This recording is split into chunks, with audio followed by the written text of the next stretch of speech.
जी, तो आज का हम अपना टॉपिक शुरू करते हैं। आज का हमारा जो चैप्टर है वो है डेप्रिसिएशन अकाउंट, और उसका हमारे पास है लेक्चर नंबर 1। तो आज हम लेक्चर नंबर 1 में सिर्फ बेसिक कॉन्सेप्ट्स और डेफिनेशन पढ़ेंगे डेप्रिसिएशन अकाउंट की। तो देखें, पहली डेफिनेशन क्या है, डिफाइन डेप्रिसिएशन क्या है। तो कहता है the gradual and permanent decrease. Gradual कहते हैं ऐसा जो मुसलसल होता है, और परमानेंट यानी ऐसा डिक्रीज जो एक दफ़ा हो जाए वो दोबारा इंक्रीज नहीं हो सकता। तो क्योंकि डेप्रिसिएशन कहते हैं फरसोदगी को, यानी जब आप किसी एसेट को, किसी ऐसे एसेट को जिसकी लाइफ 1 साल से ज़्यादा हो, उसे यूज़ कर लें तो उसकी वैल्यू पहले की निस्बत इस्तेमाल होने की वजह से कम हो जाएगी। या तो इस्तेमाल होने की वजह से कम हो जाती है, या मज़ीद टूट जाने की वजह से, या कोई न्यू टेक्नोलॉजी आ जाने की वजह से भी वैल्यू कम हो जाती है। तो जो फिक्स एसेट की वैल्यू कम हो जाए हम उसे कहते हैं ये डेप्रिसिएशन है। तो देखें डेफिनेशन में कहता है ग्रेजुअल एंड परमानेंट डिक्रीज, ये मुसलसल और परमानेंट डिक्रीज होता है in the value of fix asset, किसी भी फिक्स एसेट की वैल्यू में, ड्यू टू यूजेज, और होता किस वजह से है, ड्यू टू यूजेज यानी उसके इस्तेमाल की वजह से, एंड वियर एंड टीयर या टूट फूट की वजह से, इस कॉल्ड डेप्रिसिएशन, इसे हम डेप्रिसिएशन कहते हैं। नेक्स्ट डेफिनेशन है define straight line method of depreciation. तो स्ट्रेट लाइन मेथड की डेफिनेशन देखें, कहता है if the amount of depreciation remains same for each year. कहता है अगर हर साल डेप्रिसिएशन की जो अमाउंट है वो सेम रहे, it is called straight line method. तो ऐसे मेथड को हम स्ट्रेट लाइन कहते हैं। स्ट्रेट लाइन क्यों कहते हैं, क्योंकि जब हर साल एक जैसी अमाउंट आएगी और आप उसका ग्राफ बनाएंगे तो वो एक स्ट्रेट लाइन बनेगी। यही वजह है कि इस मेथड का नाम स्ट्रेट लाइन मेथड है। मजीद नाम देख लेते हैं क्या है इसका। It is also known as original cost method. Original cost method इसको इसलिए कहते हैं क्योंकि आपने हर साल जो डेप्रिसिएशन लेनी है वो उसकी कॉस्ट प्राइस पे लेनी है, यानी जितने का एसेट खरीदा है उतने पर आप डेप्रिसिएशन लेंगे, इसलिए इसका दूसरा नाम ओरिजिनल कॉस्ट मेथड भी है। एंड फिक्स इंस्टॉलमेंट मेथड, इसको फिक्स इंस्टॉलमेंट मेथड इसलिए कहते हैं क्योंकि हर साल जो डेप्रिसिएशन है वो फिक्स अमाउंट आती है, यानी सेम अमाउंट आती है। तो इस मेथड के 3 नाम हैं, तीनों की वजह मैंने आपको बता दी है। इस मेथड में करते क्या है कि एक रेट ऑफ डेप्रिसिएशन होता है जिसे हम हमेशा कॉस्ट प्राइस पे लेंगे, यानी एसेट को खरीदने के पहले साल भी, दूसरे साल भी, जब तक आप एसेट यूज करेंगे, जो डेप्रिसिएशन लेंगे वो जितने का एसेट खरीदा है उस वैल्यू पे लेंगे। क्वेश्चन नंबर 3 है what are advantages and disadvantages of fix installment method. इसके फायदे क्या हैं। तो पहले एडवांटेजेस देख लें। पहला फायदा, it is easy to calculate. इसको कैलकुलेट करना इजी है क्योंकि एक सिंपल रेट होता है या एक फार्मूला होता है, उसी पे हमने हमेशा कैलकुलेट करना है इसको। It reduce the value of asset to zero, क्योंकि हर साल इसकी amount of depreciation same charge हो रही होती है। यही वजह है कि एक साल ऐसा आ जाता है जब एसेट की वैल्यू बिल्कुल जीरो हो जाती है, यानी एसेट बिल्कुल टोटली तौर पर इस्तेमाल हो चुका है, मजीद उससे फ़ायदा नहीं लिया जा सकता। अब डिसएडवांटेज देखें, इसके नुकसानात क्या हैं। पहला, it is difficult to calculate in case of additional asset. देखिए फ़ायदा पड़ा हमने कि इसको कैलकुलेट करना आसान है, लेकिन अब नुकसान पड़ रहे हैं कि जब एडिशनल एसेट हो, यानी 2, 3, 4, 5 एसेट खरीदे जाएँ, तो इस सिचुएशन में इसकी कैलकुलेशन मुश्किल हो जाती है। और सेकंड एडवांटेज देखें, कहता है with the passage of time, वक्त के साथ साथ the efficiency of asset decrease but amount of depreciation remain same under this method. बड़ा इंपॉर्टेंट डिसएडवांटेज है। देखें, क्योंकि हम हर साल डेप्शन सेम चार्ज कर रहे हैं, ज्यूम कर लेते हैं कि हमने 10,000 डेप्रिसिएशन चार्ज की पहले साल, तो पहले साल एसेट की जो एफिशिएंसी थी वो ज़्यादा होगी।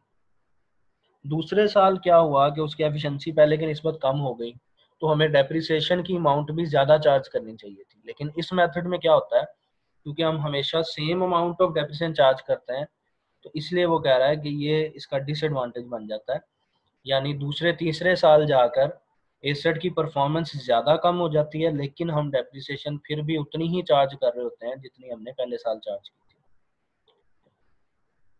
नेक्स्ट देखें, डिफाइन रिड्यूसिंग बैलेंस मेथड।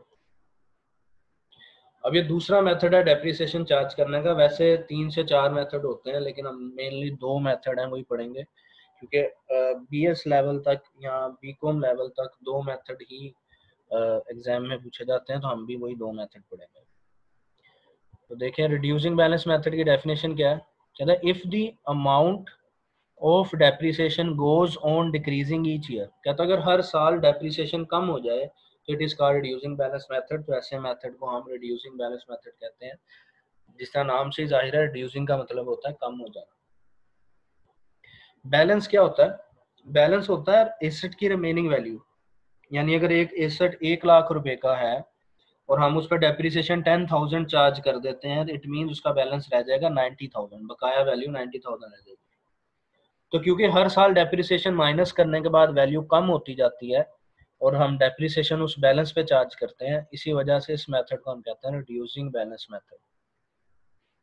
आगे बढ़ते कहता है under this method depreciation is charged on balance of asset except for first year of purchase. कहता है इसमें आपने इस मेथड में, जिस तरह पिछला मेथड आपने पढ़ा था, पिछले मेथड में हमने पढ़ा था कि हर साल डेप्रिसिएशन जितने का एसेट खरीदा उस पर चार्ज करनी है, लेकिन इस बैलेंस में रिड्यूसिंग बैलेंस मेथड में क्या है कि आपने डेप्रिसिएशन बैलेंस पे चार्ज करनी है सिवाय पहले साल के, क्योंकि पहले साल कॉस्ट प्राइस पे लेंगे, पहले साल हमारे पास बैलेंस नहीं होगा, दूसरे साल में हमारे पास बैलेंस आ चुका होगा पहले साल की डेप्रिसिएशन माइनस करने के बाद, तो पहली साल की डेप्रिसिएशन माइनस करने के बाद जो भी बैलेंस आएगा नेक्स्ट डेप्रिसिएशन हम उस पर लिया करेंगे।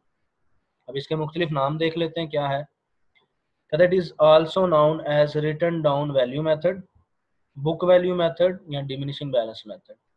नाम से जाहिर हो गया written down value method, written down value भी कहते हैं बैलेंस को।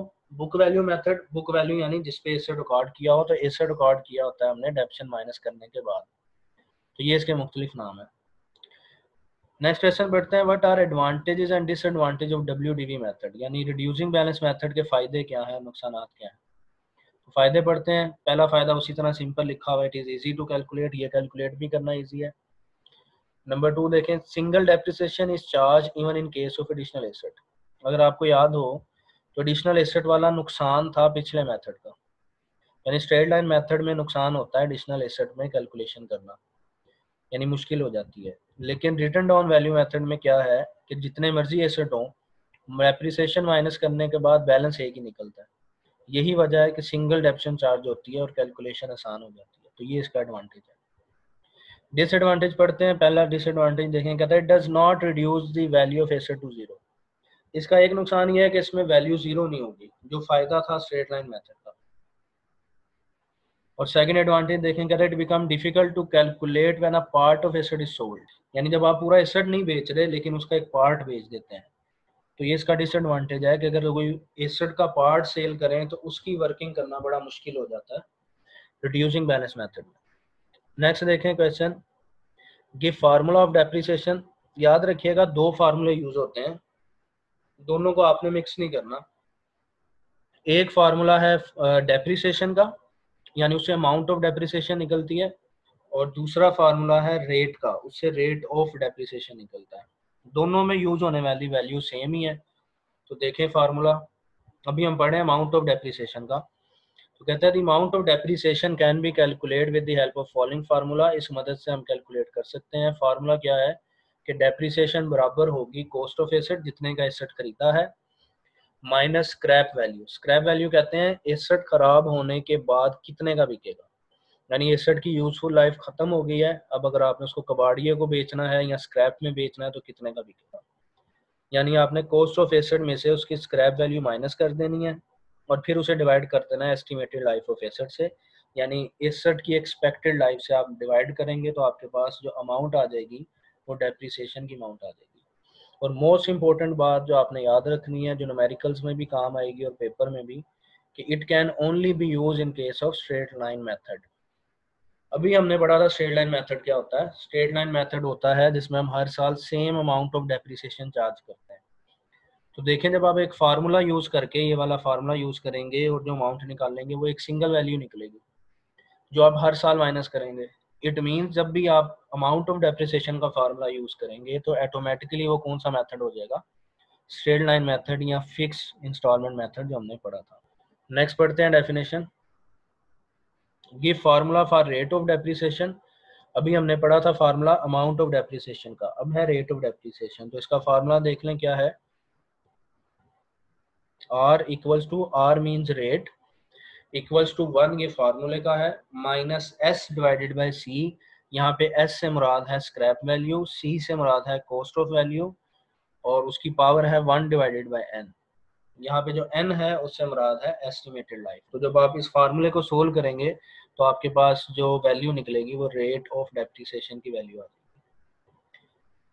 नेक्स्ट डेफिनेशन देखते हैं, डिफाइन स्क्रैप वैल्यू, जो मैंने भी आपको समझा दिया। स्क्रैप वैल्यू क्या होती है कि एसेट की यूजफुल लाइफ खत्म होने के बाद वो कितने का सेल होगा स्क्रैप में, उसे स्क्रैप वैल्यू कहते हैं या रेजिडुअल वैल्यू कहते हैं। तो डेफिनेशन देखें, कहता है the value for which an asset can be sold, वो वैल्यू जितने का एसेट बिकेगा at the end of its working life, यानी उसकी वर्किंग लाइफ खत्म होने के बाद कितने का एसेट बिकता है, इस कॉल्ड स्क्रैप वैल्यू, उसे हम स्क्रैप वैल्यू कहते हैं। It is also known as residual value, इसे हम रेजिडुअल वैल्यू भी कहते हैं। क्वेश्चन नंबर 9, डेफिनेशन नंबर 9 देखें, define working life of an asset, asset की वर्किंग लाइफ क्या होती है। तो द टाइम पीरियड, वो वक्त for which an asset will help to generate revenue, यानी वो टाइम पीरियड जितना एक एसेट आपको आमदनी कमाने में मदद करता है, वो उसकी वर्किंग लाइफ होती है। फिर डिफाइन वेयर एंड टियर क्या है, डेफिनेशन नंबर 10 देखें, कहता है decrease in value of asset, asset की वैल्यू में कमी हो जाना due to use and spoilage, इस्तेमाल और खराब होने की वजह से वेयर एंड टियर कहलाता है। Definition number 11, differentiate between internal depreciation and external depreciation. तो पहले इंटरनल डेप्रिसिएशन की डेफिनेशन पढ़ते हैं, decrease in value of asset due to cause, यानी एसेट की वैल्यू में कमी होना ड्यू टू कॉज, उस वजह से, रिलेटेड टू एसेट, जिस वजह का ताल्लुक उस एसेट से ही हो, related to asset itself like its usage, जिस तरह उसका इस्तेमाल। यानी अगर एसेट की अपनी नेचर की वजह से डेप्रिसिएशन हो या एसेट के इस्तेमाल की वजह से डेप्रिसिएशन हो तो उसे हम कहते हैं इंटरनल डेप्रिसिएशन। तो देखें एक्सटर्नल डेप्रिसिएशन क्या है, decrease in value of asset due to external cause, यानी एसेट की अपनी नेचर की वजह से वैल्यू कम नहीं हुई बल्कि किसी और वजह से वैल्यू कम होगी। जिस तरह देखें like introduction of new technology, जिस तरह कोई नई टेक्नोलॉजी आ गई हो तो इसको भी हम कहते हैं डेप्रिसिएशन, लेकिन ये होगी एक्सटर्नल डेप्रिसिएशन क्योंकि ये एसेट की अपनी इस्तेमाल या उसकी वजह से वैल्यू कम नहीं हुई। फिर है डिफाइन एक्यूमुलेटेड डेप्रिसिएशन, एक्यूमुलेटेड का लफ्जी मतलब होता है जमा किया हुआ, यानी अगर आप हर साल चार्ज की जाने वाली डेप्रिसिएशन को सम अप कर लें, एग्रीगेट कर लें, टोटल कर लें, तो हमारे पास आ जाएगी एक्यूमुलेटेड डेप्रिसिएशन। तो देखें, कहता है the aggregate of depreciation of several year is called accumulated depreciation, यानी मुख्तलिफ सालों की अगर डेप्रिसिएशन को हम एग्रीगेट कर दें, टोटल कर दें, तो एक्यूमुलेटेड डेप्रिसिएशन आ जाएगी। फिर इंपॉर्टेंट डेफिनेशन है, व्हाट इज डिप्लीशन। डिप्लीशन क्या है, तो decrease in value of natural resources, कुदरती ज़राए की वैल्यू में कमी होना डिप्लीशन कहलाता है। नेक्स्ट डेफिनेशन का पार्ट वही है, due to usage and wear and tear. तो फिर डेप्रिसिएशन और डिप्लीशन में क्या फ़र्क हुआ, डेप्रिसिएशन थी फिक्स एसेट की जबकि डिप्लीशन है नेचुरल रिसोर्सेज की। नेक्स्ट देखते हैं, व्हाट इज ऑब्सोलिसेंस। ऑब्सोलिसेंस क्या है, तो decrease in value of asset due to change in technology, change of habits is called obsolescence, यानी वक्त में या दात में या टेक्नोलॉजी में तब्दीली हो जाने की वजह से एक एसेट की वैल्यू कम हो जाए तो उसे हम कहते हैं ऑब्सोलिसेंस। जिस तरह देखें, एक पर्सन है जिसने एक मोबाइल फ़ोन खरीद लिया, कोई न्यू मॉडल, अभी बेशक उसने इस्तेमाल भी नहीं किया, यहाँ ज्यूम कर लेते हैं कि उसने न्यू डब्बा पैक मोबाइल खरीद के रख लिया और उसने वो मोबाइल अभी तक इस्तेमाल नहीं किया, डब्बा भी नहीं खोला, लेकिन क्या होगा अगर उससे कोई एडवांस मॉडल आ जाता है या मजीद कोई लेटेस्ट मॉडल आ जाता है तो उस डब्बा पैक मोबाइल की वैल्यू भी कम हो जाएगी। तो क्योंकि टेक्नोलॉजी की वजह से वैल्यू कम हो गई तो इसे हम कहेंगे ये ऑब्सोलिसेंस है। नेक्स्ट क्वेश्चन है, what are reason of obsolescence. Obsolescence की वजूहात क्या होती हैं, तो देखें ऑब्सोलिसेंस की वजूहात, नंबर 1 न्यू इन्वेंशन, कोई नई आजाद आ जाए, चेंज इन फैशन, फैशन बदल जाए, चेंज इन हैबिट, आदत बदल जाए, या इनोवेशन या कोई तजदीद आ जाए, यानी ऑलरेडी मौजूदा चीज़ में कोई एडवांसमेंट आ जाए, तो इन सब की वजह से जो वैल्यू कम होगी उसे हम कहेंगे ऑब्सोलिसेंस। फिर है डिफाइन अमोर्टाइजेशन। अमोर्टाइजेशन भी डिक्रीज इन वैल्यू है लेकिन यह है वैल्यू ऑफ इंटेंजिबल एसेट। तो 3 इंपॉर्टेंट 3 डेफिनेशन आपने याद रखनी है, फिक्स एसेट की वैल्यू में कमी हो तो डेप्रिसिएशन, नेचुरल रिसोर्सेज की वैल्यू में कमी हो तो डिप्लीशन, और अगर इनटेंजिबल एसेट्स की वैल्यू में कमी हो तो उसे अमोर्टाइजेशन कहेंगे। इनटेंजिबल एसेट से मुराद ऐसे एसेट जो फिजिकली वजूद नहीं रखते, जिनकी फिजिकल एग्जिस्टेंस नहीं होती। जिस तरह से बिजनेस की गुडविल होना, आपके पास कोई लाइसेंस है, पेटेंट है या कॉपीराइट्स है या ट्रेडमार्क है, तो ये भी एसेट होते हैं और इनकी अगर वैल्यू में कमी हो तो इसे हम कहते हैं मोनेटाइजेशन। नेक्स्ट है हमारे पास define fix asset. Fix asset की डेफिनेशन क्या है? अब ये वो डेफिनेशन है जो नॉर्मली हमने पढ़ी होती है, एक नज़र देख लेते हैं फिर। The asset having long life, ऐसे एसेट जिनकी लाइफ ज़्यादा हो, that is more than 1 year are called fix asset. Example देख लें, furniture, machinery, goodwill, copyrights. Next है हमारे पास डिफाइन टेंजिबल एसेट, जो मैंने अभी समझा दिया आपको। इनटेंजिबल ऐसे जिनको फिजिकली वजूद नहीं होता, और टेंजिबल ऐसे जो फिजिकली वजूद रखते हैं और मार्केट वैल्यू भी रखते हैं। तो देखिए definition, the assets which have physical existence as well as market value, जो फिजिकली वजूद भी रखते हो और मार्केट वैल्यू भी हो, उसे हम कहते हैं टेंजिबल एसेट। एग्जांपल देखें तो फर्नीचर या मशीनरी। नेक्स्ट है इंटेंजिबल एसेट, जो मैंने अभी समझा दिया था आपको, इसकी डेफिनेशन देखें, the assets which have no physical existence, जिनका फिजिकली वजूद तो ना हो बट स्टिल है मार्केट वैल्यू, लेकिन उनकी मार्केट वैल्यू हो, is called intangible asset. Example देख लें जिस तरह समझाती थी अभी आपको, गुडविल और कॉपीराइट्स। तो देखें लास्ट डेफिनेशन है define wastage asset. Wastage assets क्या होते हैं? तो डेफिनेशन देखें, the assets which have no market value, जिनकी मार्केट वैल्यू नहीं है, और whose market value is exhausted, या जिनकी मार्केट वैल्यू तो थी लेकिन अब खराब या पुराने हो जाने की वजह से अब उनकी मार्केट वैल्यू एग्जॉस्ट हो गई है, खत्म हो गई है, और कॉल्ड वेस्टेज एसेट। इसका एग्जांपल देखें, कैंसल्ड कॉपीराइट, पहले कॉपीराइट थे तो वैल्यू होगी, लेकिन जब कॉपीराइट्स कैंसिल हो गए तो मार्केट वैल्यू भी खत्म हो गई।